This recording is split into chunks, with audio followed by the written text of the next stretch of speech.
My name is Jeff Nelson. I'm the Executive Director and CEO of the Russell Kirk Center. I want to welcome you here tonight.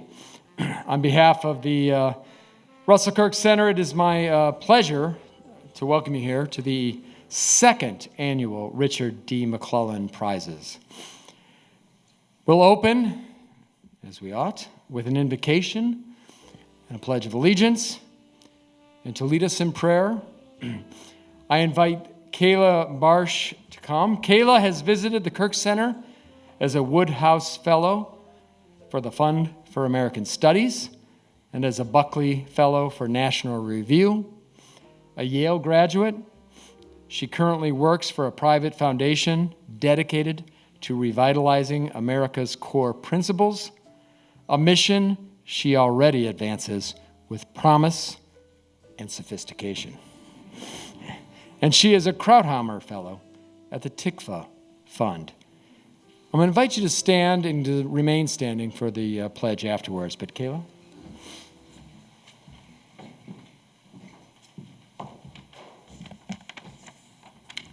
Thank you, Jeff.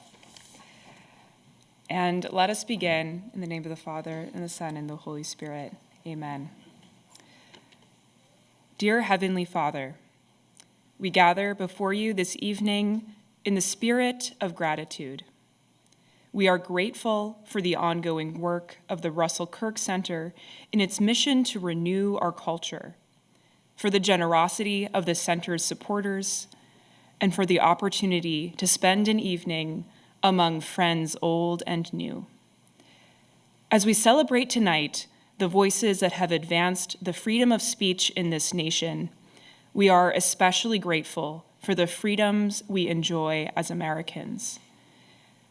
Some 250 years ago, our forefathers declared that you, our Creator, endowed mankind with certain unalienable rights, that among these are life, liberty, and the pursuit of happiness.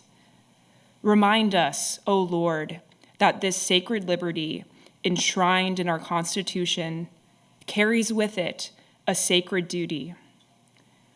It is in accordance with our dignity as persons to be free by law and yet impelled by obligation to seek the true, the good, and the beautiful. As human beings endowed with reason and free will, we are privileged to bear responsibility for our contributions to your creation. As Russell Kirk wrote, we must be concerned first of all for the regeneration of the spirit and character, with the perennial problem of the inner order of the soul, the restoration of the ethical understanding, and the religious sanction upon which any life worth living is founded. This is conservatism at its highest. We ask that you, O Lord, regenerate our spirits and reorder our souls so that we may use the great gift of freedom in accordance with your will. Please watch over this nation as we take stock of our past 250 years and shape the next. In this land of abundant liberty, let our commitments to the permanent things stand firm. In your name we pray. Amen. Father, Son, Holy Spirit.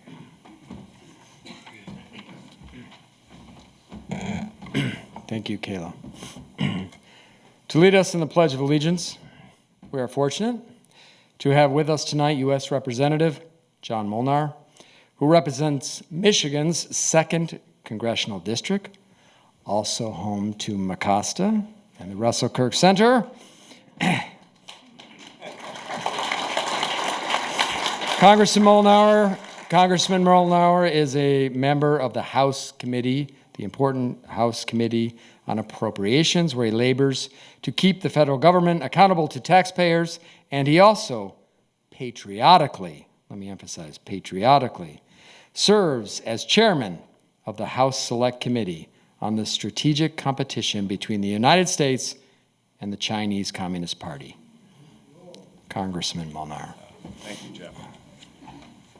Well, thank you very much, and it's a great honor to be here with you and for the McLellan Prizes, and please join me in the Pledge of Allegiance. I pledge allegiance to the flag of the United States of America and to the republic for which it stands, one nation, under God, indivisible, liberty and justice for all. Thank you. Thank you for all you do, Congressman Molnar.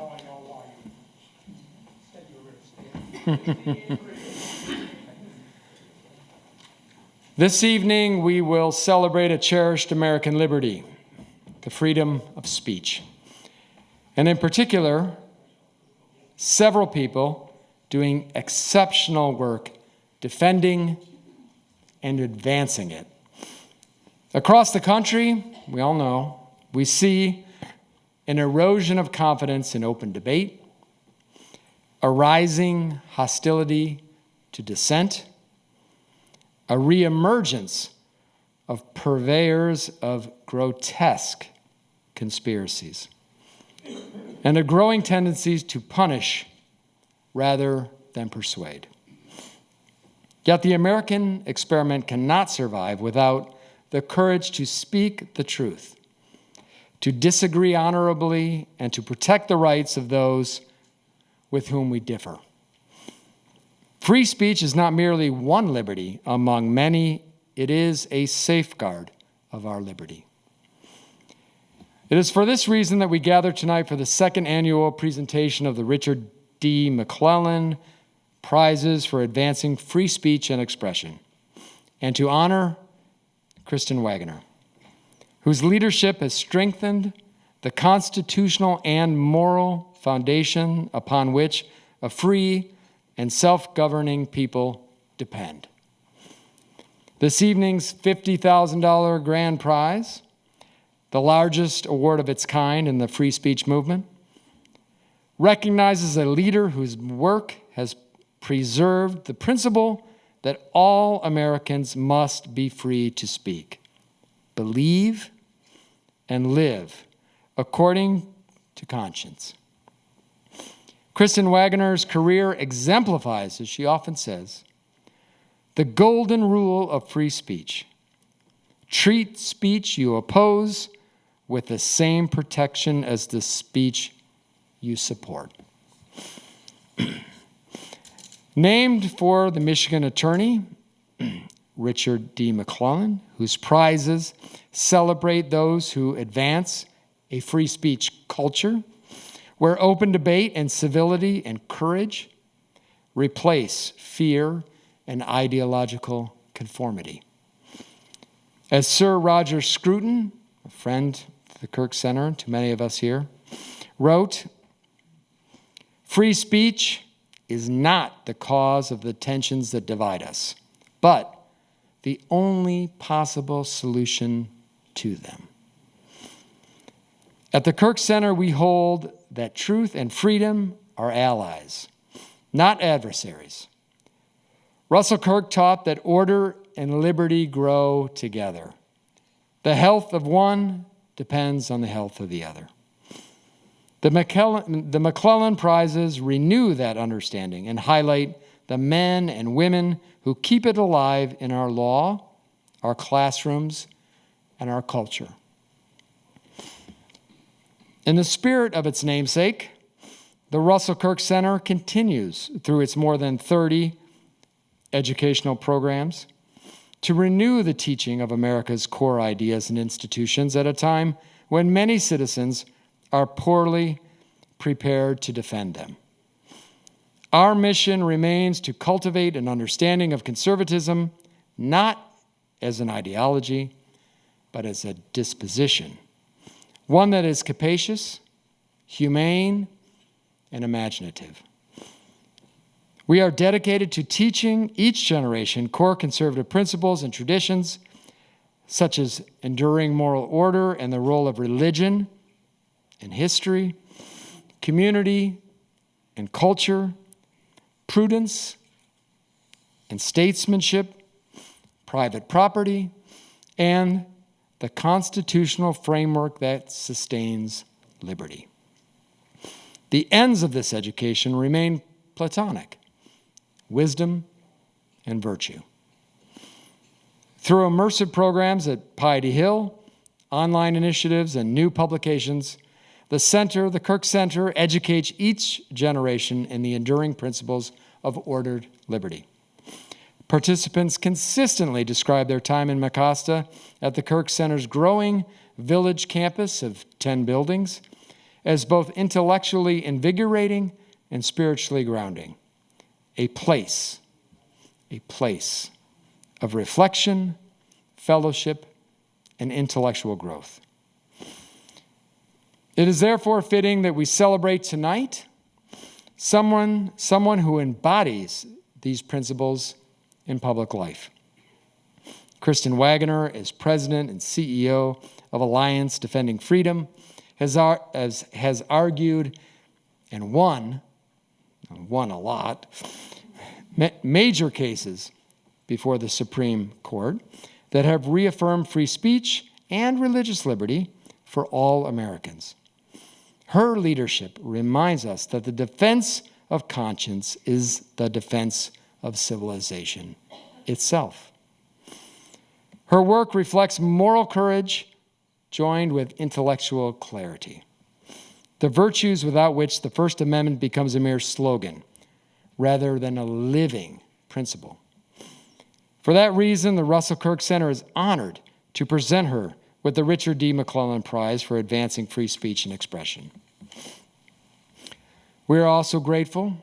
These kind of events don't happen without sponsors, and terrific sponsors, and we're very grateful to them. And I just want to mention them very briefly before we proceed with the program, including our First Amendment patrons, Richard D. McLellan himself, of course, Kevin and Deanna Shields. Kevin is treasurer of the Russell Kirk Center and managing director for many years. Deanna and Shields, Kevin and Deanna, we're very thankful to you for your First Amendment patronage. The Champions of Liberty level, we wish to acknowledge T. Kenneth Cribb, Jr., our chairman, John and Michelle Engler. John is our vice chairman. You'll hear from him in a moment. J.C. and Tammy Heisinger, and one sponsor, patron who wished to remain anonymous. We also thankful to the Defenders of the Permanent Things level, the National Review Institute, Chuck DeFeo and his great team, the Ciceronian Society, a gift in memory of the former editor, deceased editor of the University Bookman, in memory of Gerald Russello, which we're very grateful for, Chris Lantrip, Richard Baird, and Theodore Hurt. I also want to thank, and I'm sure John Engler will thank as well, the jury, the Richard D. McLellan Fellowship jury. It's a tough job. We had 91 nominations this cycle. We had to whittle them down and present our jury with an unenviable task of going through and discerning and deciding amongst a really great group of nominees. John Engler, a former governor of Michigan, was the chairman and the brainchild of the McLellan Prizes and of our jury. And I want to thank John. I want to thank Susan Goldberg, who is president and CEO of WGBH in Boston. Susan here? Oh, there she is. Oh, great. So Susan's here. Great. She's an important and stalwart early jury member. So the jury is so important to this whole process.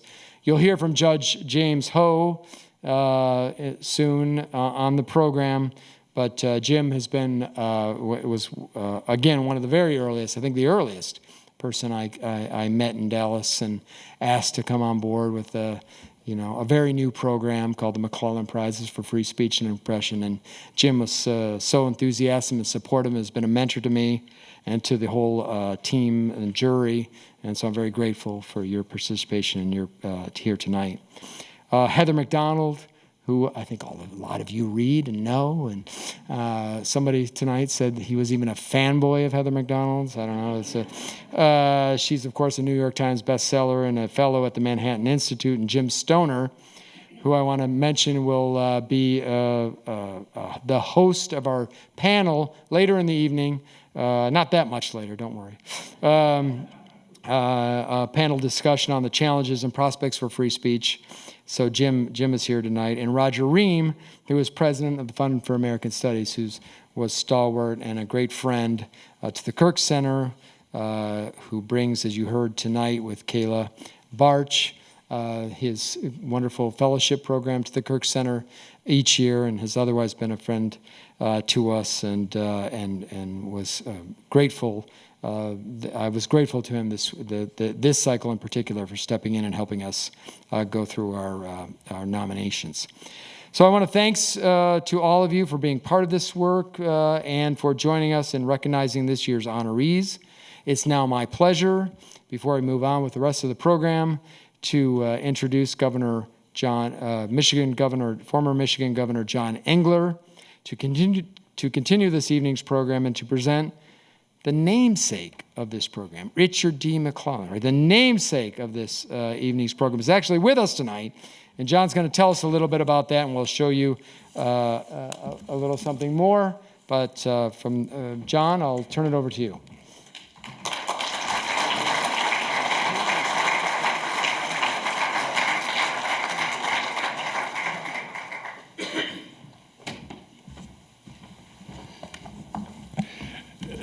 Good evening.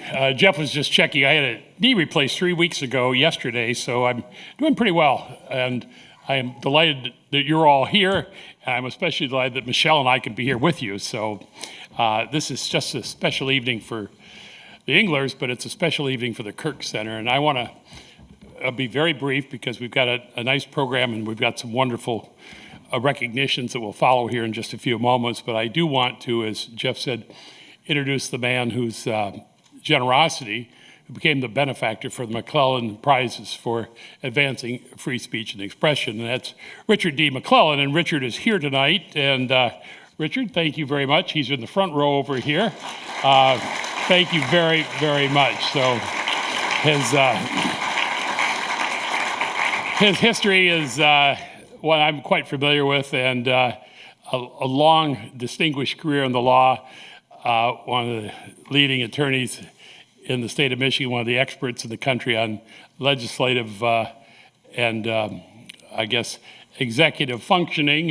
Certainly somebody that mentored an awful lot of people in his career. A lot of terrific lawyers have been tutored by Richard, and his success and then his generosity in creating this prize and these prizes, because we recognize really two. We have the main prize that Kristen will receive here in a few moments, and then we have all of these fellowships, which are sort of under the auspices of the prizes, but the fellowships themselves represent an opportunity for really distinguished. And you look at the backgrounds on. Last year was the first class of fellows, and their backgrounds are there, and this year a second class, and just terrific. And they're adding to the scholarship and the knowledge and the defense of free speech and freedom of expression. They're adding to the academic foundation. They're explaining the importance, and they're certainly, I think, serving to hopefully educate rising generation about what we've had and what we should fight very hard never to lose. And so I want to congratulate the fellows, and certainly Kristen. We're much more about Kristen and the fellows later, but I certainly want to say on behalf of the jury, and I was privileged to chair the jury. You've heard the jury introduced, at least a number of members. Their names are in the program, but these are men and women who gave of their time to help go through those 91 entries, and we had so many outstanding nominations, just it really warms your heart to see these and to look at what people are doing, what they've written, what they've said, what they're creating in the way of reaching out to broader audiences. So I could not be more proud of this jury and the work that it's done. Greg Lukianoff is here. He was our inaugural winner.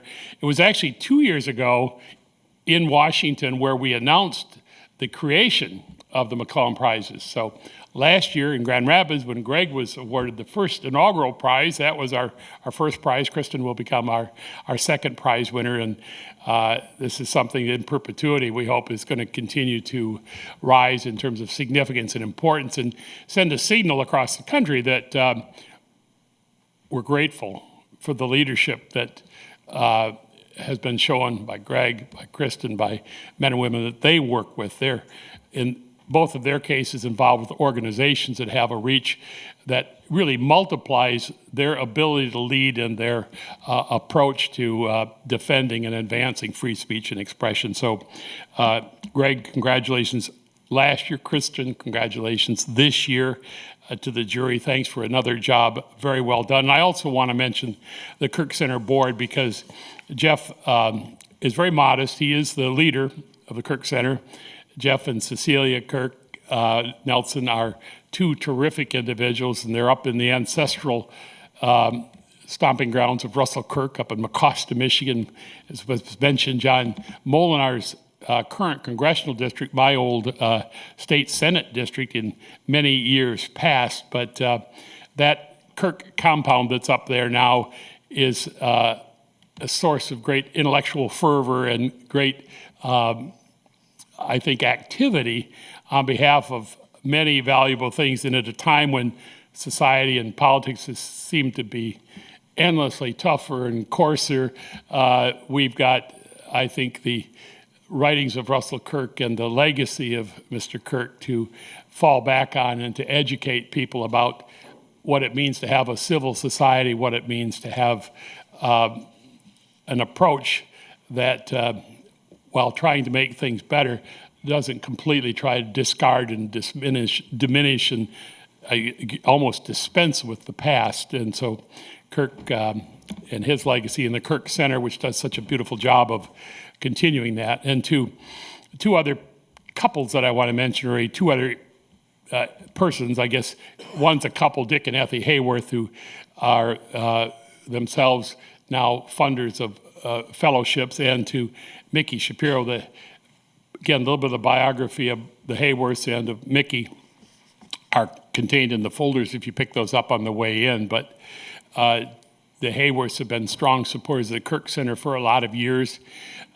Mickey is somebody I've known and worked with for many years, and certainly Mickey has been completely distressed and very, I would say, activated by the rising anti-Semitism in this country, and especially what he saw on campuses, and has been generous in his efforts to help fund a response and to, let's just say, set the record straight. And so his generosity with his support of our fellowships and what he continues to do with the Shoah Foundation, what he continues to do with other charitable works is truly stellar and impressive. He was going to be here tonight. It turned out beginning of the week, his plans changed. He couldn't be with us. We hoped to have him in future years, but I will just say that his generosity and his passion for what we're doing and for what these fellows will do with the fellowships, and what Kristen and Greg and future prize winners are doing with the work they do every day, it's limitless. He really cares, and he's so excited to be part of what we're doing. And so I'm proud of him. And the Hayworths just are among the kindest, most generous, special people you could ever know. And their generosity also is almost limitless. They've helped the Kirk Center for a lot of years, and for them to come along and then help fund the fellowships is also something that's very, very special. So this is a great evening. There's a lot to celebrate, and I'm not going to take away from the celebration by continuing to filibuster up here, so I'll just say congratulations to our winners. Thank you all for attending.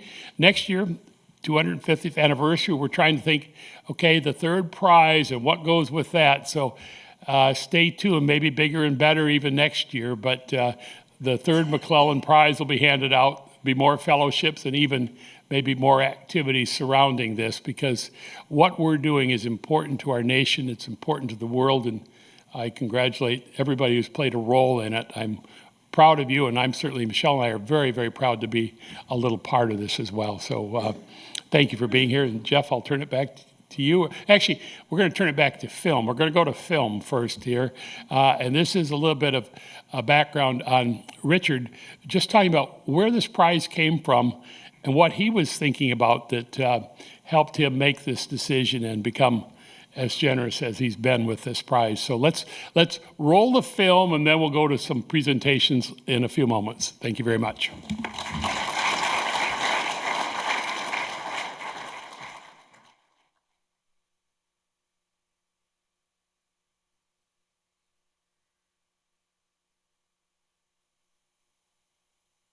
Kirk Center is about ideas. Freedom of expression is about ideas. And if we can create a prize to award somebody who creates something in the area of liberty, First Amendment, freedom of expression generally, and if it incents people to write and think and articulate ideas in the area of freedom of expression, we need to identify those people and give them an attaboy. Say, we need more of this. Well, Richard McLellan is a brilliant lawyer. He's been a major influence in Lansing for 30, 40 years now. He was very important to my administration because, as a good friend, I asked him to head the transition when I became governor. And so he's always been interested in free speech and freedom of expression. He's been a great defender of the corporate speech as well. I care about free speech. You have to fight for it all the time. And I want the McLellan Prize to be one little piece of that constant struggle to preserve freedom of expression. The McLellan Prize will recognize an individual, an entity, a group, a leader, or maybe just somebody who emerges, somebody who spots something and is able, through a documentary or a podcast, sort of break into public consciousness and say, wait a minute, stop. Let's examine what's important and how it matters that we hear both sides of this issue. John was being sworn in as governor. He said, it's our turn.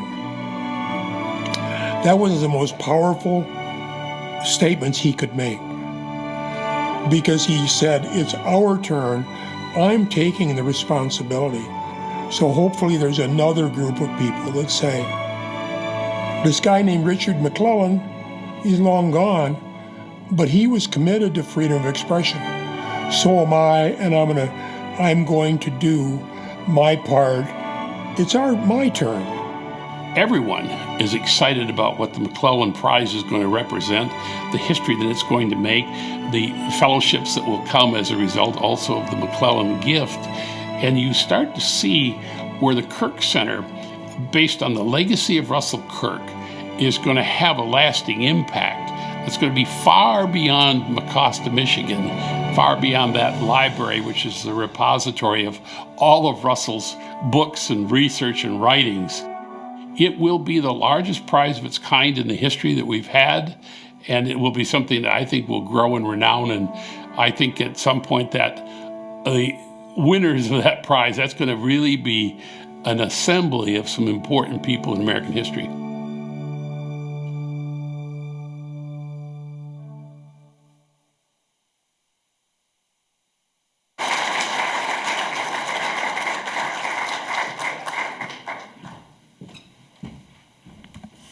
All right. Thank you, Richard. Thank you for being with us, and thank you for your trust in the Kirk Center to carry this forward. And now we'll commence the 2025 Richard D. McLellan Prize ceremony.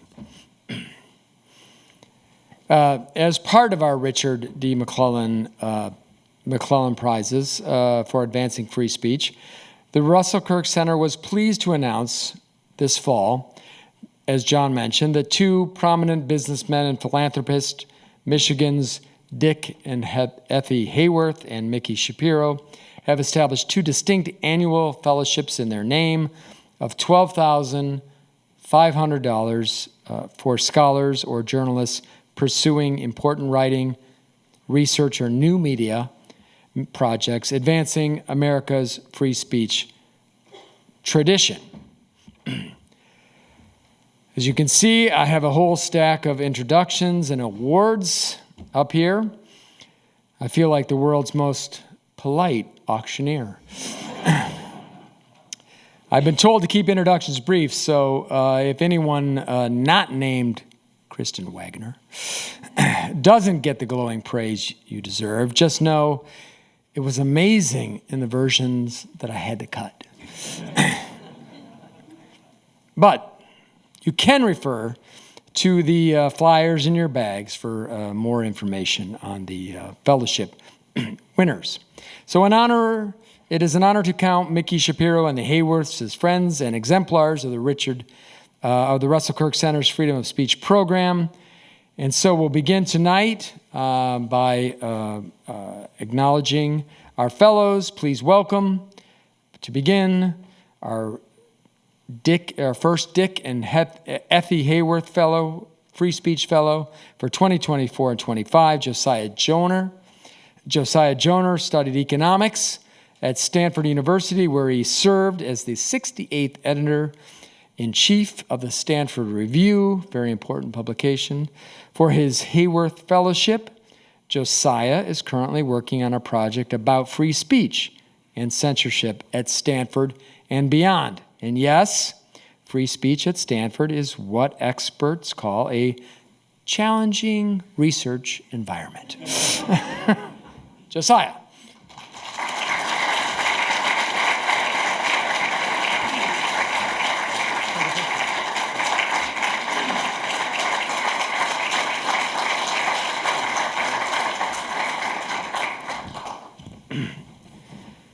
Next, Dick and Effie Hayworth Free Speech Fellow, 2025, Dr. Thomas Matthew Vozar.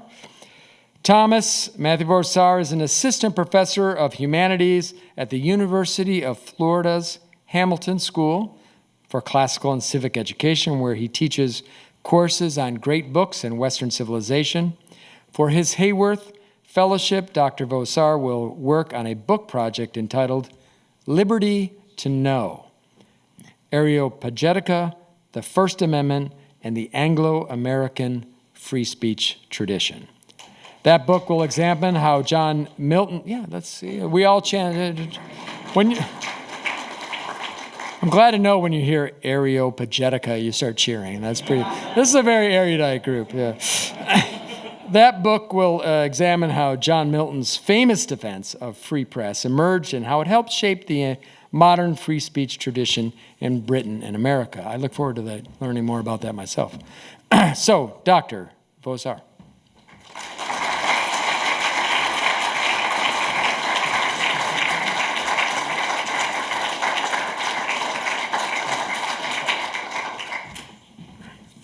Okay. Next up, we'll shift over to the Mickey Shapiro Free Speech Fellows, 2024-25. An old friend, Samuel Goldman, is an associate professor of political science at George Washington University here in town.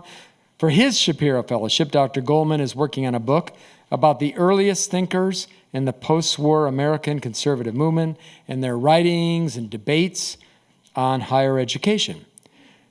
The book focuses on many of the most important figures of that period, including Peter Viereck, Russell Kirk, William F. Buckley Jr., Wilmore Kendall, Leo Strauss, and Robert Nisbet. His book will be published by Basic Liberty, which is a division of Basic Books, later in 2026. It's entitled Mad Professors, Conservative Academics and the Struggle for the American Mind. And I think it's good to know that there's finally a book where the phrase mad professors is meant as a compliment. Sam Goldman.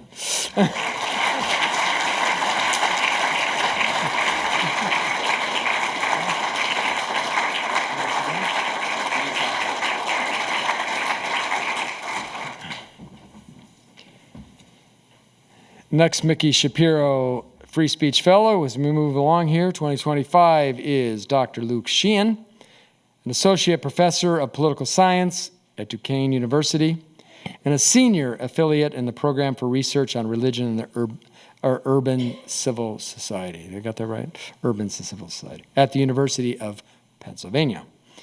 For his Shapiro Fellowship, Dr. Sheehan is writing an academic article exploring a pluralistic defense of free speech that overcomes the difficulties with traditional defenses of free speech, from democracy and the individual.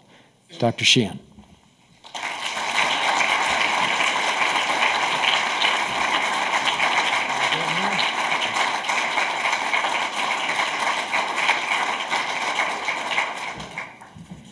And now we have one awardee in each category to give just a few minutes of remarks on their project. The first is Dr. Jennifer Bryson, who is a Mickey Shapiro Free Speech Fellow in 2025. Jennifer is a fellow at the Ethics and Public Policy Center here in Washington, D.C. She has a BA from Stanford and an MA and a PhD from Yale. She previously worked for the Defense Intelligence Agency. For her Shapiro Fellowship, Dr. Bryson will conduct research on the uses of satire in the Catholic journal Hochland as a means of challenging restrictions of free speech under the Nazi regime, as well as translate several related satirical works from Hochland from 1933 to 1941. Dr. Bryson.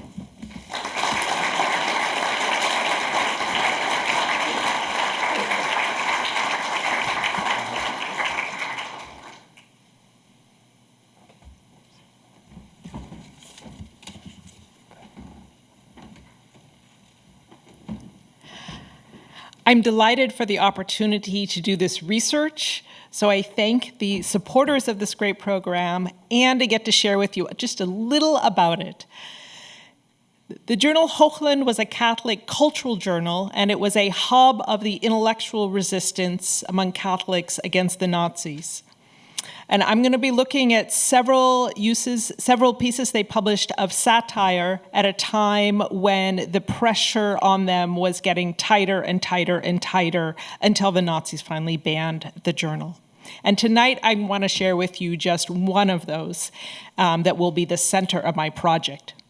Just a few months after Hitler was elected to office, Hochland published a satirical sermon by Satan celebrating the 559th anniversary of the fall and 5,559th anniversary of the fall. And the year 5,559 in the Jewish calendar was 1839. So my project on free speech is a little bit like one of those Russian dolls where there's one on the outside that I'm going to be studying, and that's the publication of this satirical sermon as a way to circumvent and challenge the Nazis without naming them by name and in a way that would be a bit too complicated for the censors to get too riled up about. But then you open that Russian doll and inside is another. So this essay was actually published for the first time in 1839 by a man named Joseph Guris, who as a teenager was a great enthusiast of the French Revolution, and he wanted to bring the French Revolution to Germany. But a few years later, he started to connect with reality and realized this would be a terrible idea. He then became a great defender of freedom of speech, founding a newspaper, fighting censorship, fighting having his newspaper banned. And he also became one of the founders of what some would call political Catholicism or Catholic political philosophy and activism.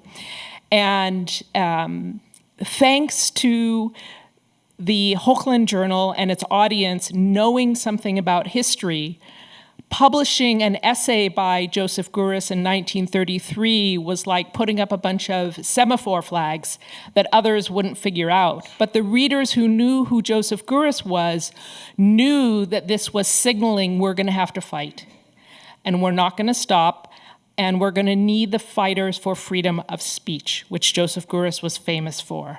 And so I think it's really exciting today that there's support to be able to study the history of the freedom of speech, because as we see from our main award winner today, we still need this. So thank you very much. Thank you to the Kirk Center and to the supporters of these prizes.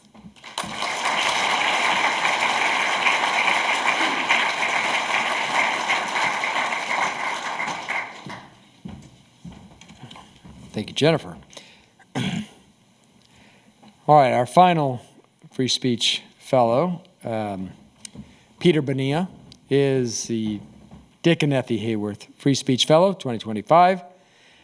Peter is the Executive Director of the MIT Free Speech Alliance, an independent alumni organization promoting free speech and academic freedom and viewpoint diversity at MIT.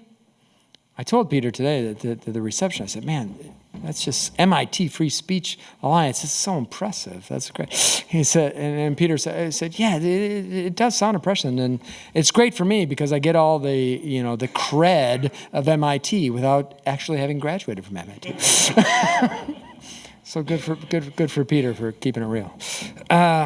For his Hayworth Fellowship, Peter will edit and write FIRE's Guide to Academic Freedom. So Greg must be happy about this. We have continuity from McLellan 1 to McLellan 2 with FIRE, which is the Guide to Academic Freedom is a resource that will provide practitioners with a historical and legal background on the fundamentals of academic freedom and its status in First Amendment law. And when I read this, I think when your job is defending free speech at MIT, you've definitely chosen the expert level on the game. So, the expert, Peter, please.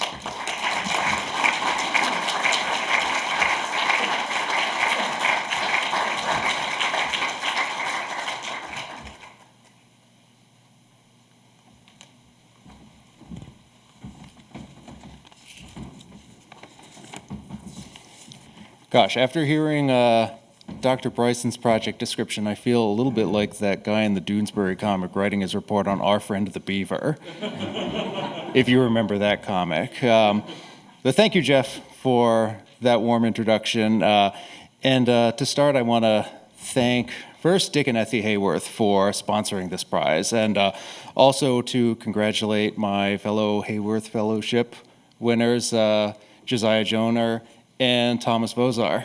It's great to be in your company this year. I'd also like to pass along some regards. Firstly, to Greg Lukianoff, who I can always hear him laughing, even though I can't always see him. But Greg, FIRE's president, my former boss, last year's McLellan Prize winner, one of the great influences on my professional life. It's a high compliment to me to be part of this series that recognizes his decades of advocacy on the First Amendment. Luke Sheehan is another of my former colleagues at FIRE who's here as well. We haven't been colleagues in a decade and a half at this point, but the free speech world is a two-stoplight town where you're destined to cross paths with the same people every once in a while, and it's always a good day when my path and Luke's cross. And finally, thank you to the Russell Kirk Center. Academic freedom enthusiasts are kind of by definition not the life of any party, and so as I accept this fellowship before this audience of people whom decorum dictates will listen politely to my brief pitch, I think I do so on behalf of all academic freedom scholars who ever cleared out a social gathering the minute they got going on this topic.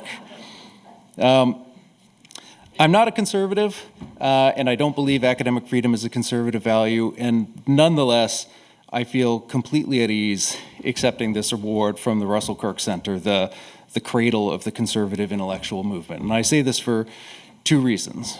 First, this is a place where people come to discuss ideas, and we have fewer of those places than we once did. Whether it's through the blind enforcement of sacred orthodoxies or the subordination of intellectual curiosity to the sheer will to power, we're often told that ideas don't matter, and I'm glad to be accepting this fellowship from an institution that I know rejects that sentiment. Second, while academic freedom is not a conservative or liberal value, I do believe it is an American value, and as such, it is right at home being studied and discussed at a place like the Russell Kirk Center. Americans didn't invent academic freedom. For that we have to credit, among other people, the Germans, whose institutions provided the template for the rise of the modern American university in the second half of the 19th century. But through the system of common law practices that have been standardized over the last century, through academic freedom's interactions with America's system of First Amendment jurisprudence, it has become a uniquely American institution. It should be studied, and if it were more widely studied and understood, I think the Academy would be in a better place and better equipped to defend itself against the challenges it currently faces. Now, a bit about this project of ours. I started writing it more or less on spec while I was still on fire staff. I was there for almost 15 years before taking my current position at the MIT Free Speech Alliance. There was a pandemic on, what can I say, and we all needed to find some time to fill the spare hours, and that's how I put myself to this. With drafting this resource, one part academic study, one part legal study, several parts case studies from Fire's archives, which grow more voluminous by the day, I'm sure. A resource that would eventually, in time, go alongside Fire's other guides to campus issues, including free speech and due process and religious liberty, of which they've given away many tens of thousands over the years. I took up my new position in Boston before I had the chance to complete the resource, and I figured that was the end of that. But a lot happened in the couple of years after that. And that's before you even get to the matter of the current occupant of the Oval Office. For one, faculty fears about being sanctioned for their expression or teaching have reached frightening new levels. A Fire survey of more than 6,000 faculty showed that 35% of them said they recently had toned down their writing for fear of controversy. And that is a figure nearly 4 times as high as the figure that faculty reported during McCarthyism. And for another, when professors do face sanctions or cancellation campaigns, too often they can't count on public support, whether from their peers or from their administrations, or increasingly, unfortunately, from the national organization that laid the foundations of our academic freedom traditions, the American Association of University Professors. The AAUP has, in recent years, alarmingly, taken a hard turn towards partisanship at exactly the moment we can afford it the least, as higher education faces a self-inflicted crisis of credibility and as new governmental intrusions threaten both their autonomy and the individual rights of the faculty they employ. Academic freedom desperately needs its nonpartisan defenders. Fire has been among them for more than 25 years now, and I'm very grateful to have the chance to continue my collaboration with them on this project. It's an organization that will always be very near and dear to my heart. So I thank Fire, and again, I thank the Kirk Center, and congratulations to all of tonight's honorees. Thank you.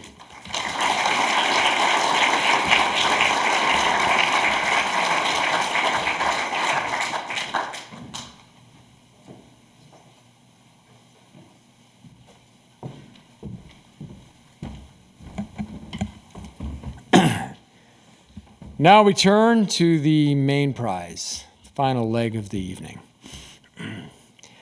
And to begin, I'm going to introduce Judge James Ho, who will introduce our award winner.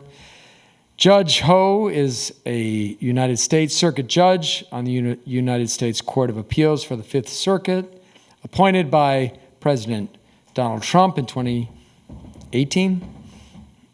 He is a member of the McLellan Prizes jury, as I already mentioned, very important one, an appreciated one. Judge Ho is a conservative luminary of the federal judiciary and has worked in all three branches of the federal government.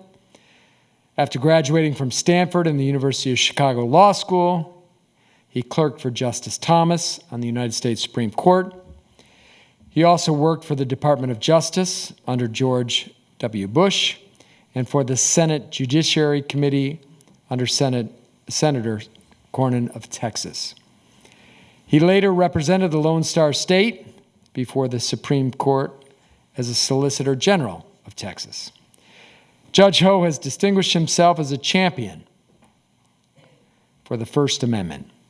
He is well known and revered, and I always find this particularly wonderful and attractive about Judge Ho. He is revered as an attentive mentor to his clerks, who he actively encourages to pursue work that promotes religious liberty, free speech, and constitutional rights, not just when he's, when they're his clerks, but even long afterwards. He keeps in touch and contact, and he's wonderfully attentive to their lives, their families, their directions, and is the best of that, important word, mentor, which we underappreciate, I think.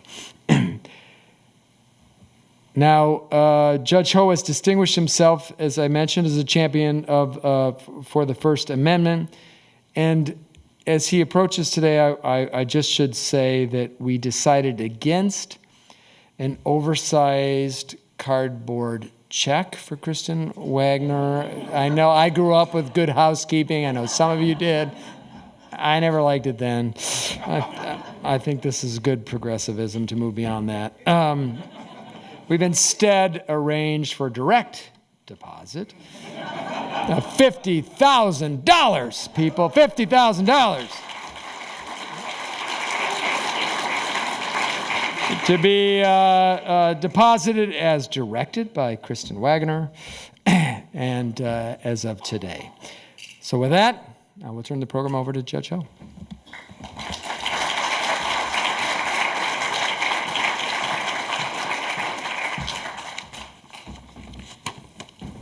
Thank you, Jeff, for that very generous and lovely introduction. I am delighted to serve on the jury for the Richard D. McLellan Prize and honored to be associated with the Russell Kirk Center. It's often said that popular speech doesn't need protection. It's only when speech is unpopular, when speech is deemed offensive or troublesome to those who hold the reins of power. It's only then that you need the First Amendment. Well, today that often means protecting religious speech. One constant theme that you can find permeating a number of recent First Amendment cases is that religious speech is unpopular speech. Of course, that should come to no surprise to people of faith. It's been true for millennia. In the Gospel of John, chapter 15, Jesus reminds the disciples that if the world hates you, keep in mind that it hated me first. If you belong to the world, it would love you as its own. As it is, you do not belong to the world. I have chosen you out of the world, and that is why the world hates you. Our McLellan Prize winner this year is all too familiar with this biblical principle. She has dedicated much of her career and her talents to defending those who hold views that are sometimes hated by the people in charge. In case after case, she has defended unpopular religious views in courts all around the country. She's personally argued 3 cases before the U.S. Supreme Court, and she won all 3 by a combined total of 21-6. In 2018, she successfully defended Jack Phillips, a devout Christian who owns a Colorado bakery called Masterpiece Cake Shop. Mr. Phillips honors God by serving every customer who walks into his store. But because he believes in the biblical institution of marriage as the union of one man and one woman, he also honors God by creating wedding cakes only when they are consistent with biblical marriage. In the Obergefell decision, the Supreme Court promised people of faith that the First Amendment gives them, quote, proper protection as they seek to teach the principles that are so fulfilling and so central to their lives and faiths. Despite that assurance, however, the state of Colorado told Jack Phillips that he was required to use his artistic skills to express views contrary to his conscience, even though Colorado repeatedly protected the right of other bakers to refuse to create cakes with messages that they disagreed with. Jack Phillips lost at every stage in the lower courts. But our McLellan Prize winner tonight not only convinced the U.S. Supreme Court to take the case, she won a remarkable 7-2 ruling for her client. She then expanded on that victory 5 years later when she argued before the U.S. Supreme Court in the 303 Creative case, this time involving a Christian graphic artist and website designer. That decision made clear that government officials cannot force individuals to speak in ways that defy their conscience. She also represented an evangelical Christian student at Georgia Gwinnett College who just wanted to share his faith by handing out religious literature and engaging with interested students at an outdoor plaza on campus. In that case, she faced two unfortunate tactics that we, frankly, see all too often from lawyers and judges in cases like this. First, they insult the speaker, and second, they invent procedural problems in an effort to avoid protecting speech. These tactics worked in the lower courts. At one point, the college's lawyers even accused the student of engaging in fighting words before they later withdrew that accusation. The lower court judges nevertheless unanimously sided against the student. But once again, our McLellan Prize winner tonight convinced the Supreme Court to take the case, and this time she won a reversal by an 8-1 margin. Moreover, she's not just a defender of free speech, she's also a victim of the free speech wars, both personally and institutionally. In 2022, a mob of law students at Yale Law School prevented her from speaking. Ironically, she had been invited to campus to talk about free speech. But a swarm of angry students disrupted the event and physically threatened her, as well as the students who organized that event. She eventually had to be escorted out of the classroom and out of the school by the police. She's also had to deal with tech companies and other service providers that have tried to deplatform her organization, the Alliance Defending Freedom. I understand that those efforts ceased not long after the election last November. During her years on this earth, Ruth Bader Ginsburg didn't just argue for equality for women before the Supreme Court. She was also a victim of inequality herself. Similarly, our prize winner tonight has defended freedom of speech in every possible way one can imagine, in the courtroom, in the classroom, and against corporate aggression.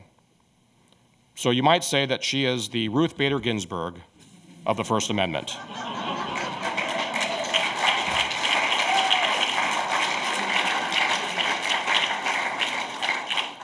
It is my distinct honor to introduce the 2025 winner of the Richard D. McLellan Prize, Kristen Waggoner.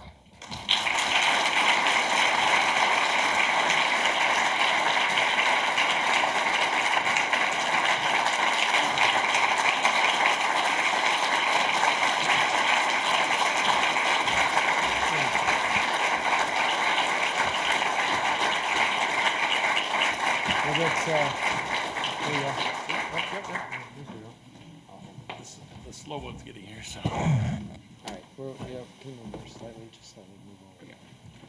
More? All right, we're good. All right, One picture, that's all. all good. All right.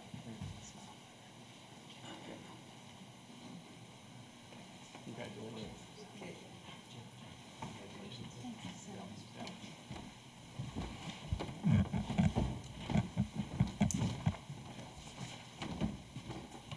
Good evening. Thank you so much, Mr. McLellan, for the honor of this evening and this award. I'm so grateful. I also want to thank Dr. Nelson, as well as members of the distinguished jury and those other fellows who are here tonight and also receiving these distinguished awards. I also wanted to say a word to thank my amazing ADF team, because I have the privilege of being able to stand beside and work beside them every single day. And any honor that's here tonight is a result of their work as well. I also finally want to thank the Russell Kirk Center, its board, and its supporters. I am so grateful for all that you do and for this recognition. It's very humbling.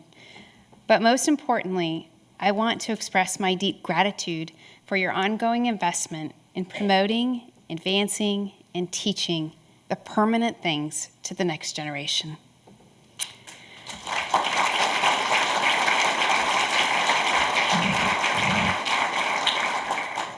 And I did think that it would be fitting to begin tonight by telling you a bit of a story that Judge Ho began in his remarks as well, because it did leave a mark on me and has impacted me very much, and that was my experience at Yale.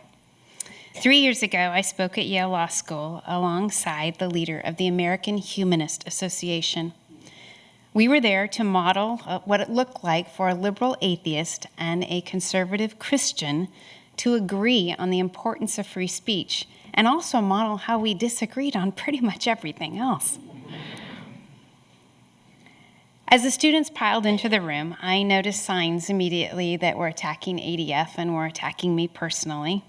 And slowly more students came in and joined in comments that were being made and in the signs. And it was very clear from the signs and their comments that they were agitated by my belief that men should not be competing in women's sports. And also that I believe it's harmful for people to give children puberty blockers and hormones. That was not the subject of discussion that day. It was supposed to be about the importance of being able to debate those topics and others as well. As the hostility grew in the room, so did the crowd.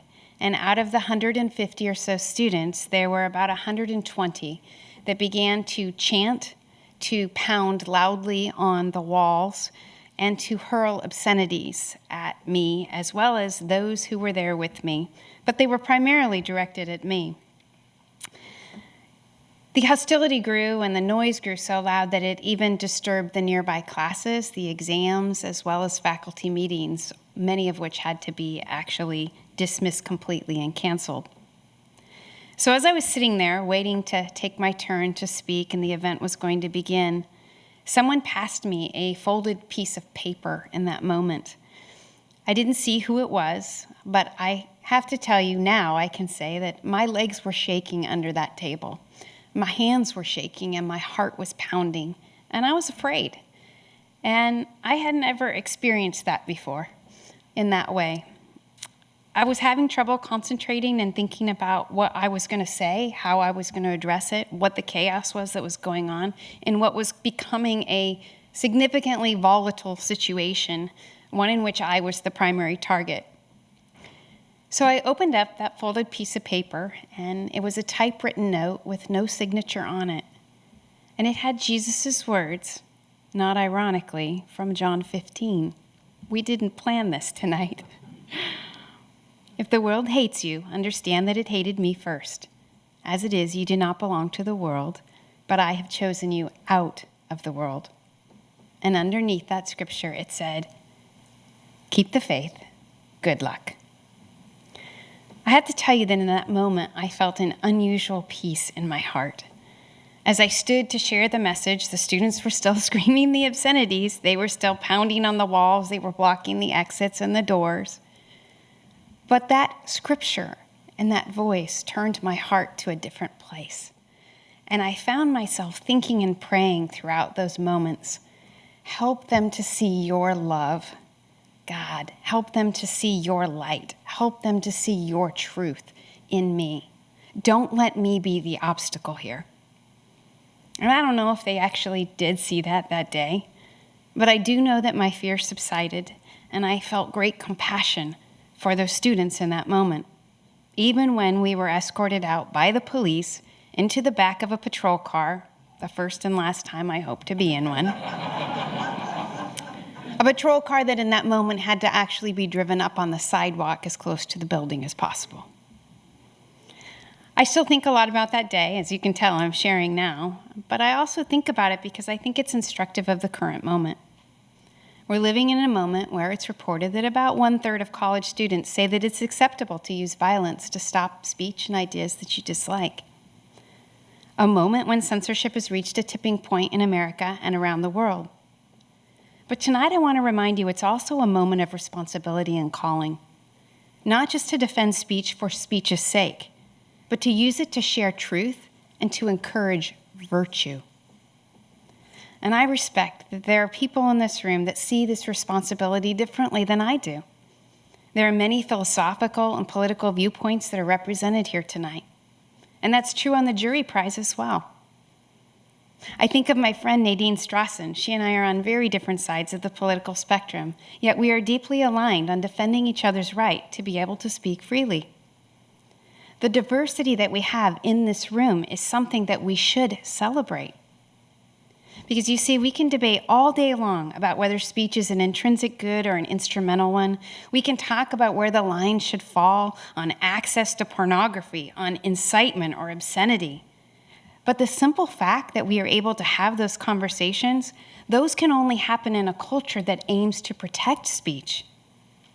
So it is from this starting point of common cause and of mutual respect that I would like to share where I come from on the right of free speech and how we are called to exercise it in this moment. For me, the right of free speech doesn't come from the First Amendment. It comes from God. Scripture exhorts Christians to open your mouth for the mute, for the rights of all who are destitute. Open your mouth and judge righteously. Proverbs 31, 8-9. And it also tells us that our job is to contend for the faith that was once for all delivered to the saints. So what does this tell me? Well, it tells me that speech is not a good in and of itself, but it is a tool that is given to us by God. And though the right to exercise belongs to all of us, the way we exercise it matters enormously. At ADF, protecting speech is one of our very highest priorities because it is the prerequisite to our mission. To keep the door open for the gospel by advancing every person's God-given right to live and speak the truth. And that's what it comes down to for us. Speech is a tool for advancing truth. And all across America, truth is under attack. Our team at ADF sees the bitter fruit of it every day. A foster family who spent years caring for children told that they are the health department's #1 choice to place newborns who are addicted to drugs. Until that family says to the worker at the state, boys are not girls. And then the government revoked their license. A woman who escaped 20 years of sex trafficking and faced an unexpected pregnancy then was targeted by her own state attorney general for telling women in similar situations how they can choose life and experience hope and healing. A graduate student who dared to confront progressive and Marxist ideas that the students and the teachers were sharing in the classroom found an imposed no-contact order on her with no due process whatsoever and public statements by those school officials to the school that she was unfit for her new vocation. These stories are not from authoritarian regimes. Each of them happened on our own soil, and ADF has been honored to represent the courageous Americans who had to stand for their freedom in those moments. And you may be familiar with our current case before the Supreme Court, that of Kaylee Childs, a licensed counselor from Colorado. Kaylee's speech rights have been violated by a Colorado law that bars licensed counselors from simply talking and listening to kids who are confused about their bodies and who have the goal of learning to live at peace with their bodies. Nearly 24 states have provisions like this. And those government officials, while they want to ban Kaylee helping, they're A-OK with a licensed counselor helping to transition a child to live as the opposite sex. That's viewpoint discrimination. This and our other First Amendment cases illustrate the varied stakes of defending speech. First, it is crucial to ensuring that truth can prevail. And yes, I am standing here saying that there are certain objective truths like biological sex. Because the only way that you can advance an ideology that's based on falsehood is by censorship. It's by silencing truth. And the government has no business silencing one side of a debate. As Frederick Douglass once said, free speech is the first right that the tyrants take away. But there is also a second, equally important cause I want to mention tonight, and that is that the stories of our clients remind us that the real cost of censorship is actually deeply human. When we defend speech, we defend the right of every person, those we like, those we don't, those we agree with, those we don't, to live and to raise their families in accordance with their deepest held beliefs, whatever those are. And we live in a country that's founded on the right. Defending it is crucial to our family's sake, to the country's sake. But I want to remind you, it is also for the world's sake. I mentioned that free speech is at a tipping point, not just in America, but globally. At ADF, our US and our international teams right now are combating global censorship as one of our top priorities. Take our client, parliamentarian Päivi Räsänen. She's not only a Finnish grandmother of 12, she is a member of parliament, she's the former Finland's Minister of Interior, and she's a medical doctor. And Päivi stands criminally charged for sharing her faith-based views on marriage and sexual ethics. She's been charged under Finland's War Crimes Act for doing this. Despite being unanimously acquitted 2 different times, prosecutors have continued to appeal the case, and we just had a hearing before the Finnish Supreme Court 3 weeks ago. We continue to pray for a favorable outcome. We also represent Adam Smith Connor, who was arrested for praying silently in front of a clinic as his son had been aborted years earlier. Last year, Adam became the first citizen of modern British history to be convicted of a thought crime. And Päivi and Adam are not alone. Europe and the UK are on a downward spiral of censorship right now. The UK censorship zone law prevents free speech near abortion clinics, and even when people are praying in their own heads, and in some cases in their own homes, if they're too close to a clinic. And then there are the so-called digital hate speech laws that have led to more than 12,000 arrests in the UK in a single year for nothing more than online posts. And the EU is taking it a step further through the Digital Services Act, the most dangerous censorship regime of the digital age, and one with international implications. A report from the U.S. House Judiciary Committee confirmed that the DSA compels American social media companies to change their global policies, not just in Europe. And you may recall that last August, when Elon Musk planned to interview Donald Trump on X, it was actually Europe's Commissioner for Internal Markets that sent a letter to Musk threatening him with an extremely vigilant response for any negative effect of the interview in the EU. That speech between 2 Americans in America, streamed by an American company, becoming a target for censorship by European bureaucrats. Or we consider ADF's client, Chris Elliston. He's better known as Billboard Chris. He travels the world wearing sandwich boards emblazoned with simple truths like children are not born in the wrong body. And earlier this year, he posted an article on X referring to a WHO official with biologically accurate pronouns. Australian authorities got involved and ordered its removal. Supported by ADF, Chris successfully challenged the censorship, but I think it's important for you to understand that here was a Canadian citizen posting a British article on an American platform forced to defend his free speech rights in Australia.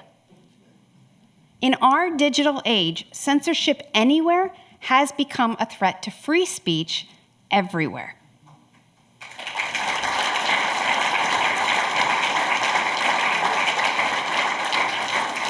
And through the international work, I have seen that other nations, the people, not the leaders, increasingly are looking to America to defend their rights.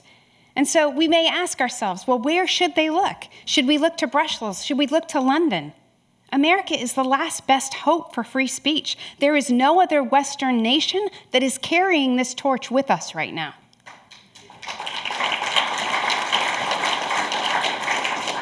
And that is why I hope to remind you tonight, for the supporters that are here, for those who are just simply interested, this is why the work here is so important. It's why the work of the Kirk Center is important, why fire is important, why universities are important, why institutions are important, because this work also has global implications. Because if America falls on the cause of free speech, so falls the world. And while we haven't fallen yet, we are teetering. It is teetering when both the left and the right are viewing government censorship as a viable weapon.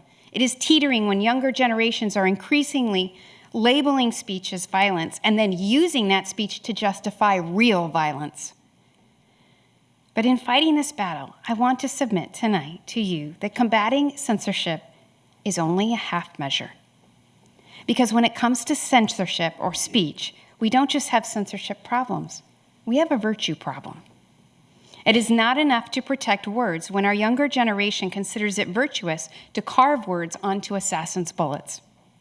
It is not enough to protect free speech when our idea of celebrating it is to promote white supremacists and anti-Semites without challenging those ideas.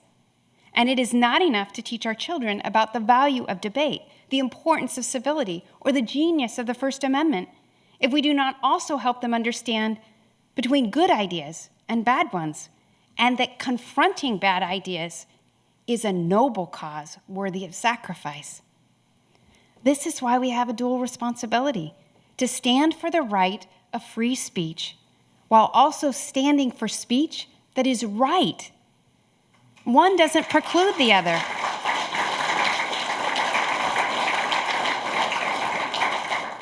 Russell Kirk said it this way: every right is married to a duty, and every freedom owes a corresponding responsibility. And there cannot be genuine freedom unless there exists also genuine order in the moral realm and in the social realm. It is entirely compatible for proponents of free speech to challenge bad speech, not to use the government to ban it, but to use our own speech to condemn it. And more than that, we must use our speech to foster virtue. Our Constitution relies heavily on mediating institutions, families, churches, universities, and organizations like the Kirk Center. If those mediating institutions are failing in their responsibility to foster virtue, we can have all the free speech in the world, but we will not have a functioning constitutional republic. So let me close with one final thought. Among the cardinal virtues is one we are in particular need of today, and that's courage. Courage is required from all of us to ensure that our nation endures as the last best hope for humanity. So when I told you that story about Yale, I mentioned that there were essentially two uses of speech from that day. One left me fearful, the physical threats, the shouting, the vitriol. And the other left me incredibly hopeful, that young man who used his words to pass courage on to me and to spur me on to my role in that moment. His solitary voice was loud enough to overcome the crowd. And still today, his note hangs in my office. It's an everyday reminder to me that I must use my speech, as he did, to give courage to others, even when it might feel a little bit unpleasant, to people like Kaylee Childs. And I believe it is a lesson for all of us, that no matter how outnumbered we may feel in a moment, one voice can make the difference. After that experience at Yale, I felt called to go back. And once again, God blessed me with the courage of another. This time, it was my friend Nadine Strassman, who volunteered to go with me and to show that the free speech rights that we champion actually transcend our differences. And what a blessing that was for me. And what a lesson I hope it was for those students. Free speech, indeed, is at a tipping point in America and around the world. And it is up to us, the people in this room, which way it will tip. So thank you again to Mr. McLellan and the Russell Kirk Center for this honor.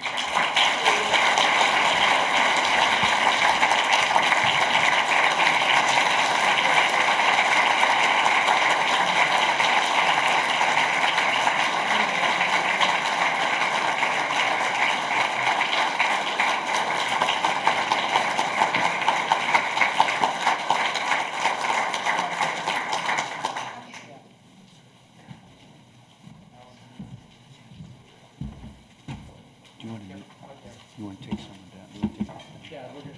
Okay. Here he comes. Okay. Just a minute to set up for the conversation, and we'll pick it right up. You guys just hold it up.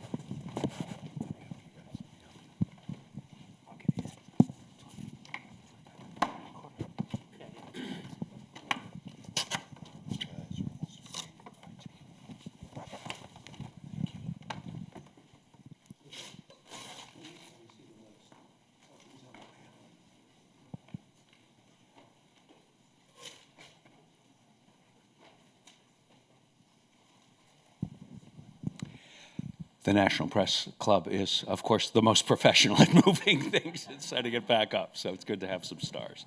My name is James Stoner. I'm going to chair this panel this evening. I'm also a member of the jury. You've met Kristen Waggoner. Let me introduce the other two panelists. Next to her is Allison Newton-Ho. She's a partner in the firm of Gibson, Dunn & Crutcher, and she co-chairs their appellate and constitutional law practice group. She's argued cases in every federal civil court of circuit court of appeals in the country, apparently, and in numerous state Supreme Courts as well. But my favorite part of her biography is that she has a PhD in English literature, as well as a law degree from Chicago, and she clerked for Sandra Day O'Connor. Next to her is the initial recipient of the McLellan Prize a year ago, Greg Lukianoff. He's an attorney and CEO and president of the Foundation for Individual Rights and Expression, or FIRE. He's a widely published author whose most recent book is co-authored with Nadine Strawson, and it's called The War on Words, 10 Arguments Against Free Speech and Why They Fail. So what we've done is I've shared 3 different questions with the panelists. I think Kristen has answered 2 of those already, so you're free to take a pass, but I think you probably have a different answer to them as well. And I'm just going to put them in order. All 3 of you have been involved actively in the defense of free speech or in free speech cases or controversies in different capacities. And the question I wanted to start with is, which of your accomplishments in those cases, or maybe just the actions in those cases, sometimes one is proudest of the losing causes, but which of those are you most proud of? Greg, you want to start on the other end? Well, I would say that the thing I'm the most proud of is actually the construction of FIRE. The easiest thing in the world in terms of any kind of cause-based organization is to find a constituency, a political constituency, to support you and to defend free speech for people in that constituency. It is, I knew that from when I took over FIRE way back in 2006, that essentially I could have made FIRE a $100 million organization in 2010 if I wanted to, if I hit hard left or hard right. It is wildly harder to actually anger left and right all the time. And I have been killing myself this entire past year traveling the country to explain, yeah, remember how you liked us when we were taking on wokeness? Well, guess what? We're taking on the Trump administration right now because they are doing things that violate the First Amendment, and we will never stand for that. So I think getting a team together and a board together that will actually support each other in that, even if it means that it's going to cost us millions of dollars, is something that is very rare and very, very special. So that's my proudest accomplishment. Allison? Sure. So thank you so much. It's a great pleasure and honor to be here, especially to honor Kristen. So congratulations for tonight. You know, causes and cases are a little bit like your children, right? It's hard to pick a favorite or talk about just one. So I'll talk about the one that I'm doing now. 2 weeks from today, I will have the privilege of standing at the podium in the Supreme Court of the United States on behalf of Gabriel Olivier. Gabriel Olivier was on a public sidewalk in a public park in Brandon, Mississippi, and he was arrested for sharing his faith and preaching the gospel. Now, that's bad enough, but what happened next is almost worse. And what happened next is he went to federal court to vindicate his free speech and free exercise of religion rights, and the doors of the federal courthouse were closed to him because of a legal doctrine that says, well, if you've been convicted under the law that you're seeking protection against for violating your rights, then you get poured out of court. So you might think someone like Mr. Olivier would be the perfect person to come to federal court to seek protection against an unconstitutional law, because we don't have to wonder or guess, will the law be applied to Mr. Olivier? We know it will, because it has. So at each step, much like Jack Phillips, the federal courts have disagreed with Gabe. So what's at stake here is not just his free speech and free exercise rights, but his right to go to federal court and seek protection against the unconstitutional application of that. And one of the things that was really rewarding about this case is we had an amazing coalition of friends of the court, people, all different faiths, across the political spectrum. Fire came to our aid, so we're grateful for that. A whole community coming, and much like Kristen spoke of, people who may disagree, but who came together to support Gabe in standing up. And so I think it is just such a great honor and a privilege to be able to stand up for ordinary Americans who are displaying incredible courage, to have the privilege of being able to stand up for them, because they are the ones who are standing up for all of us, for our rights, and to be able to turn the favor in some sense. Thank you. Do you want to pick among your children? Well, I think I would just say, when I think about the history, it's easy to think about Masterpiece and 303 as sort of two bookends, but I think what I'm most pleased about is endurance, not on a personal level, but on an organizational level and in the movement, because the Jack Phillips saga started in 2012 with a number of cases, and there were about 24 cases that were litigated over the course of about an 11-year period until that final victory came. And along the way, we had 7 free speech Supreme Court cases that had to be decided to build out the framework that was necessary. And I think it's just a good reminder that the best things that happen usually don't happen in a moment, and they're not easy. And so endurance and tenacity and commitment is what we need to do in order to retain the permanent things.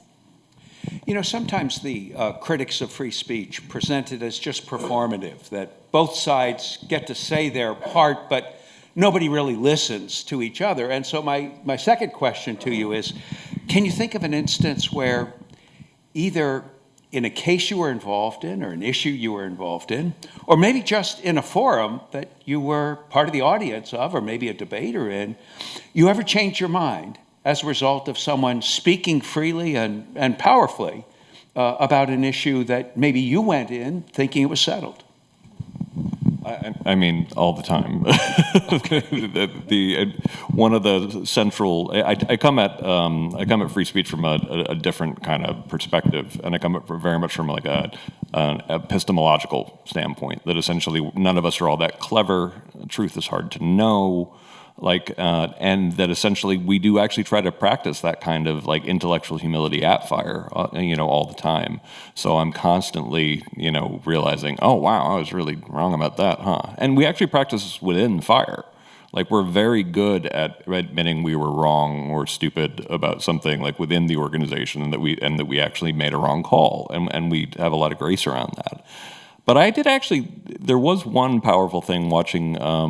Watched that happen in a room one time, and about the power of speech. I was picked to be a moderator at Larry Lessig's Root Strikers, which is kind of like a more left-leaning kind of a group, but it was trying to get people who are more from across the political spectrum to talk. And I didn't like the idea of being a moderator, and I wasn't good at it. And it was shortly after Trump was elected, and I was a terrible moderator. There was a preacher, and there was a guy from Kentucky, and there were two other kind of like more political activists. The preacher starts talking about how he can't be friends with people who are Republicans anymore because Trump is a racist, and like he just goes on, and and I try to actually bring some other people into it, but the other two activists get really kind of riled and preached to, and they get really kind of radicalized in the direction of the preacher, and I'm like, oh my God, I'm completely blowing this. And I finally get the guy from Kentucky to say something, and he just, he's real quiet, and he's looking down, and he says, listen, I hear everything you're saying about Trump. I'm not much of a fan of the man either, myself, but you got to understand this. I come from a town that used to have 1,200 coal mining jobs. We have 300 now, and the entire room went quiet. And I'd never seen anything like it. The tone was shifted in the discussion. So I do see it happen all the time. But here's the trick. People are really good at convincing themselves that it wasn't that really good argument I heard or that really persuasive thing that made me change my mind. I just changed my mind. I just came to that myself. But it does happen. Either of the others of you. I would just say there are many times when speech has refined my ideas through the litigation process, through moot courts, through all kinds of things where you refine the ideas or the positions that you make. But I think the biggest lesson that and it also I think creates empathy and helps you see things from another perspective. And while it might not change the bottom line, it does change how you approach the bottom line. I think about it in terms of telling our clients stories. I can remember one moment where there was a debate, and one of our clients was at the debate, and one of our attorneys was at the debate, and the attorney was getting absolutely nowhere. And as the client began to share her story, the room moved in the moment. And I think that's the power of speech as well. It's not just about ideas, but it's about making human connection and relationships. So I'll share an example of when, in the course of representing someone, my view changed. And one of my very first cases that I was privileged to work on in the free speech context was student speech. In fact, a high school student. And I have to confess, when I came to the case, I was thrilled to get the chance to work on it, but I sort of thought, kids should be seen and not heard, and it was about a T-shirt, for heaven's sakes. Like, really? Like, we're going to go to federal court about someone wanting to wear a political slogan on a T-shirt? And over the years that I spent in that representation, the two things that stood out to me, one that was shocking, was the degree to which the attorneys for the school district, for the government-run school, would really stop at nothing to enforce their will on this student, to the extent that they would go around and try to drum up stuff. They'd talk to his teachers. They'd talk to his classmates to try to get things, and that was very eye-opening for me. And this was years and years ago, and I sort of wonder, well, when I stood up then, it seemed kind of minor, a political slogan on a T-shirt, but you look at what's going on in schools today, and the encroachment. And so I'm glad that I was able to play a small part, because I do think there was sort of an attitude of, oh, it's just a T-shirt, or it's just this, or it's just that. And when you don't stand up, and it was so hard. It was hard for the student and his family. They lived in a small town, and they really felt like everybody was against them, and everybody almost was against them. And that really changed my mind, because I saw, when government is involved, whether it's a bureaucrat or a government-run school administrator, the threat to free speech and free exercise is no less. And in fact, because these are students, these are the next generation, in fact, the stakes, I would argue, are even higher. with them. There was just one quote this reminded me of. It's one of my favorites from Einstein. Is there was a book written after relativity came out because Einstein's science was claimed to be Jewish science, too difficult to understand, couldn't possibly be true. And there was a book called 100 Scientists Against Einstein, and he said, if I was wrong, it only would have taken one. That's great. That's great. The third question I had is, what do you see as the least recognized threat to free speech today? We've talked about a lot of the widely recognized threats, but what's been overlooked, either tonight or more generally? Algorithmic discrimination laws against artificial intelligence. These are not. I can always go obscure, but okay. That's what I asked you to do. To be fair, yes. But as far as like something that everybody should be genuinely freaked out about, so a number of states have passed this, including Texas, by the way, and it was supported by a Republican who I think he just liked it because he was going to be like the czar of like what was acceptable at like AI companies. Like I don't understand the motivation here. Because it's very much an EU style, and I do mean that as an insult, an EU style piece of legislation. And the idea is that if I read something on AI and then I go engage in discriminatory behavior, the LLM is the one that is liable for my discriminatory behavior. And you really need to understand how dangerous that is. Because that's saying, and this is basically like the same ploy that they tried in higher ed and to great success in the 1980s and on, by basically saying it's not a speech code, it's an anti-discrimination code, but we are ultimately going to chill what you're allowed to say. But this is even worse, because this would require LLMs to change their inputs and outputs, not to what is true, but to what won't get you sued. And of course, what will get you sued is decided by the activists. It is a way to control objective truth itself. And people are not fully understanding this. So I've been like really like trying to explain to like I have algorithmic discrimination laws are a big deal. They exist in Colorado, they exist in Texas. We're looking for a way to challenge them, but they are a weapon against the existence of objective truth. Interesting. I have to follow that. Check your phone and ask AI how to follow it. Yeah, that's right. What my students would do. Go ahead. I'll sort of combine something Kristen said and something that Jim said. You know, Kristen, you talked about courage and courage being in short supply. And one of the, I think, least recognized threats to free speech and vindicating those rights are judge-made doctrines that exist to prevent having to decide some of these tough issues, and that's what we're dealing with in the case that I'll be arguing in a couple of weeks.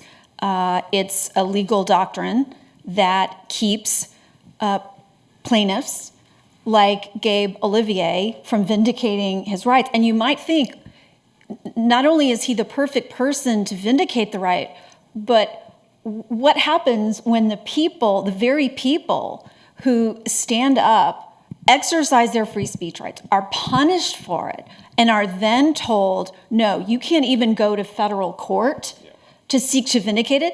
It's not just what that does to Gabe Olivier, which is bad enough, it is the message that sends to other people about don't even think about standing up for your own free speech rights, because not only can you get arrested and fined, but then the courthouse doors will be closed to you to seek protection from those laws.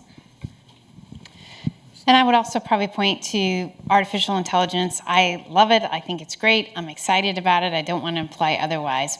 But we are living in a moment where the apparatus is in place for complete surveillance, and the technological pathway is there to essentially turn us into a totalitarian society. with digital ID, what we're seeing in the EU and the UK, and the natural impetus of, for AI to develop, they want to knock out obstacles to gaining information, which means your right to privacy and your private data. So how do we develop policy? How do we protect this right of free speech and yet also guard against this moment of authoritarianism and the use of these technologies to put us all under surveillance and live in a totalitarian regime?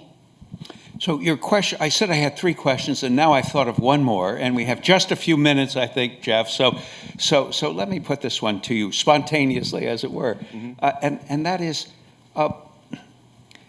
it a matter of getting policy and government right, or is there something wrong with the culture that is not supportive of free speech? Because I suppose if we're a democracy still, then you can fiddle all you want with the law, but if the people aren't ultimately behind a culture of free speech, then the little tweaks in the law might not matter. Or maybe it's that the law helps to form the culture. Do you see, you said how hard it is, say, to raise money. Oh, yeah. And that's some reflection of something in the culture. Yeah, I mean, I had the honor of speaking at Utah Valley University a couple of weeks ago, and it was, of course, very heavy. This is where Charlie Kirk was murdered. And I gave a talk basically talking about my experience as my grandfather fought the Bolsheviks. My dad grew up in Yugoslavia. He got kicked out of school for opposing the Nazis, but the communists wanted to kill him too. And I grew up in a neighborhood, that had a lot of kids from China, Korea, Vietnam, South America, authoritarian and totalitarian regimes. So we got what made America special. And I'm a very proud, first-generation American, and immigrants as well, I find to be oftentimes the most patriotic of people. And I think that we've done something to our society where we taught, and I'm the co-author of a book called Coddling the American Mind. And I think we taught people the mental habits of anxious and depressed people. We also taught them a morbid kind of pessimism about their own country. You cannot tell me that there isn't something fundamentally special about the first large-scale democracy in human history. The great nation that actually passed liberalism to the rest of the world, that gave us things like freedom of speech as a universal human right. This is very special, but young people have not been taught that this is special, and therefore we are starting to look just like everybody else. I remember when people were going crazy about Mitt Romney and being like, guys, you silly Americans, because I am an American until I get mad at Americans, and then I'm kind of like, you silly Americans. Because in every other country in the world, what we have is like a Marxist left that oftentimes has a terrorist or violent wing, and like a social democratic, version of it. And then you have a monarchist or ethno-nationalist right that has a violent or, totalitarian wing. That's most of the rest of the country. We're very lucky that across our entire political spectrum, we tend to be small L liberals. We now look a lot more like Europe in that respect, because nobody taught the young people that there was something special about us to begin with. And that is putting the whole thing at risk. And that's worth fighting for. Wilson?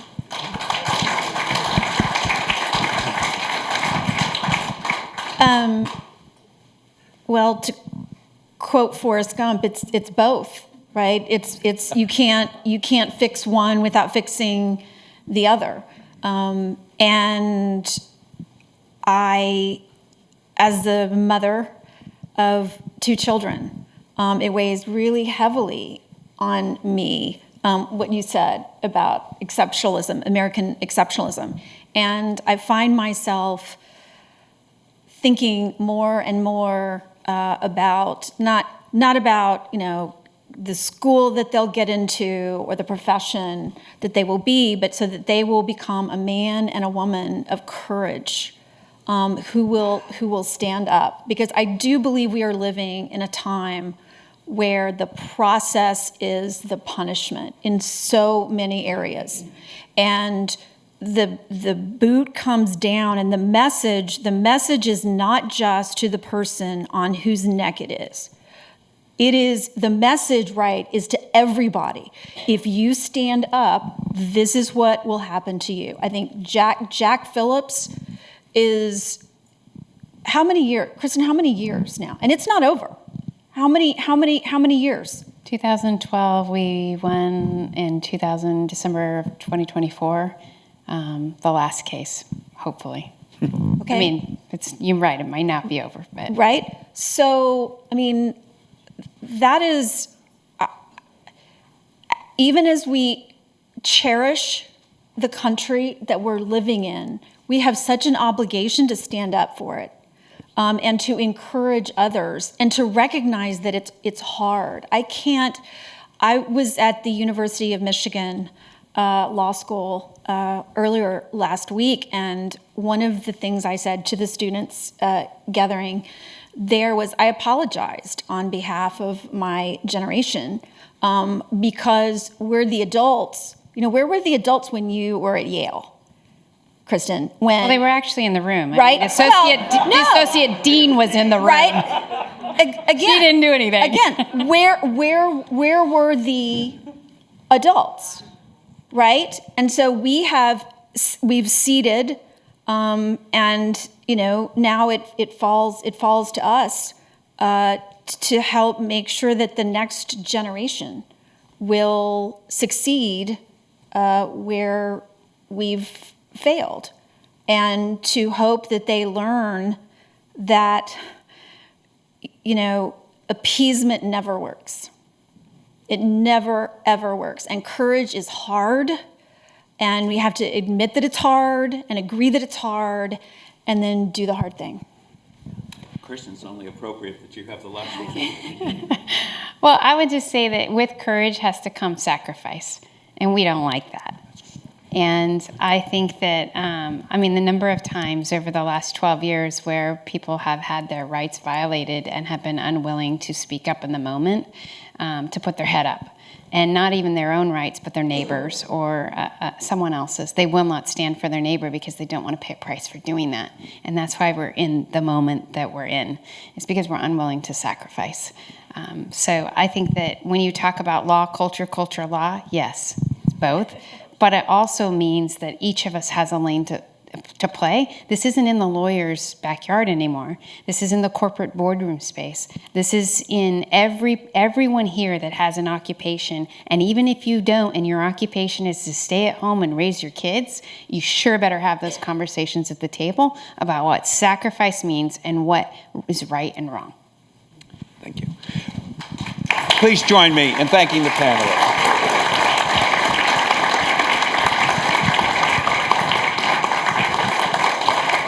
We're good. All right, they're all fleeing the stage when they saw me come. Well, that's important. That's appropriate. Everybody, this has been a memorable evening. Thank you for coming out tonight and spending time with us. And congratulations again to Kristen Waggoner and all our fellows winners. I want to also thank the Russell Kirk Center team. We're a pretty small organization. And how small? Well, everyone who's employed by the Russell Kirk Center is here tonight. All 6 of us. Our development associate, Ashley Jordan. Our communications manager, Chris Marlink, is running the show back there. Thank you, Chris. Our academic program officer, Dr. Daryl Falkenberg. Publications manager, Cecilia Kirk Nelson, who's Dr. Kirk's second daughter, among other great things that she does for the Kirk Center as an ambassador. And a special thanks to Emily Corwin, who's our event planner, who got us all here and planned this event tonight. And thanks to the Russell Kirk Center team for making all this happen. I also want to thank our friends at Pike Creek Consulting and Michael LaCasey for their help. And want to thank our sponsors, our jury members who are still hanging with us, and I want to thank the Alliance Defending Freedom team. They've been absolutely great, terrific, especially Andrew Graham. I got to give him a shout out. But everyone, top to bottom, has been wonderful. All right, as you know, the permanent things are central to the conservative tradition. Permanent things like truth and virtue. And here at the Kirk Center, a very rich dessert reception. A tradition. We got a great dessert reception, and a lot of the food from the earlier reception. So if you guys came out hungry tonight, it's all out there still. This ain't a hotel. It's a press club, and they feed the hungry participants. So let's all enjoy each other's company and have some collegiality. And we'll see you next year for McLellan Prizes 2026.